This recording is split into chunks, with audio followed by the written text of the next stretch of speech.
நாம கொஞ்ச நாள் முன்னாடி பேச்சிப்பாறை அணையை தூர்வாரதன் மூலமா நமக்கு எவ்வளவு மண்ணு கிடைக்கும், அதே மாதிரி தமிழகத்தில் உள்ள எல்லா அணைகளையும் தூர்வாரதன் மூலமா எப்படி நம்மளோட மண்ணு தேவையை நம்ம தீர்த்துக்க முடியும். அது தவிர இப்போ இந்த மாதிரி குவாரிகளில் வச்சு மலைகளை உடைச்சி அந்த பாறைகளை க்ரெஷரில் கொடுத்து அதை அரைச்சி அதை தண்ணியில் போட்டு கழுவி அதை எம்சாண்டாட்டு கொடுக்கறதெல்லாம் நாம் எப்படி குறைக்கலாம் தவிர்க்கலாம் அப்படிங்கிறதுக்காக ஒரு வீடியோ பதிவு பண்ணியிருந்தோம். இதில் ஒரு சிலர் கமெண்ட் பண்ணியிருந்தாங்க, அணைகளில் களிமண் தான் இருக்கும், சகதி இருக்கும், இது மணல் கிடையாது, இதை பயன்படுத்த முடியாது அப்படின்னு. இப்போ நாம் ரெஃபரன்ஸுக்கு பேச்சிப்பாறை அணையை எடுத்துப்போம்.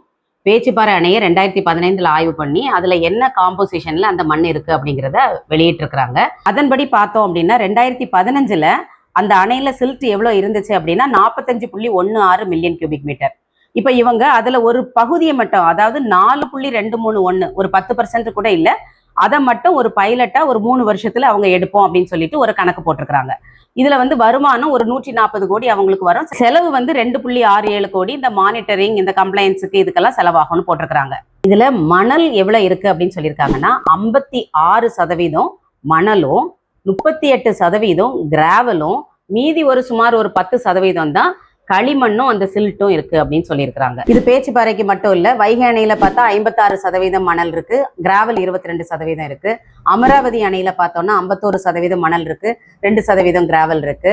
இது மாதிரி தமிழகத்தில் உள்ள 100க்கும் மேற்பட்ட பெரிய சிறிய அணைகள் இது எல்லாத்தையும் எடுத்தோம் அப்படின்னா நம்ம மண்ணு ஒரு 10-20 ஆண்டுகளுக்கு இந்த மாதிரி குவாரிகள் எல்லாம் போட்டு தோண்டி அதை க்ரெஷர்ல போட்டு அரைச்சி அந்த பாறையை அதை மேனுஃபேக்சர்டு சாண்டுன்னு சொல்லிட்டு இது ஒரு பொன்முட்டை இடுற வார்த்தை நம்ம கொன்ன மாதிரி ஒரு சூழல் தான் நாம் இன்னைக்கு செய்துட்டு இருக்கோம். இந்த குவாரிகள்ல இருந்து கல் எடுக்கிறத குறைக்கிறது மட்டும் கிடையாது, அது போக இந்த அணைகள் எல்லாம் தூர்வாரி முழுமையான கொள்ளளவு கொண்டு வரும்போது போதுமான அளவு தண்ணி விவசாயத்துக்கும் கிடைக்கும், குடிநீருக்கும் கிடைக்கும். பல ஆயிரம் கோடிகள் அந்த பேசின்ல இருந்து கொண்டு வரோம், இந்த பேசின்ல இருந்து கொண்டு வரோம்னு பைப்புகளை போட்டு பல இடங்கள்லையும் தண்ணி எடுக்கிறதுக்கான புது புது ப்ராஜெக்டுகளையுமே இதன் மூலமா நம்மளால தவிர்க்க முடியும்.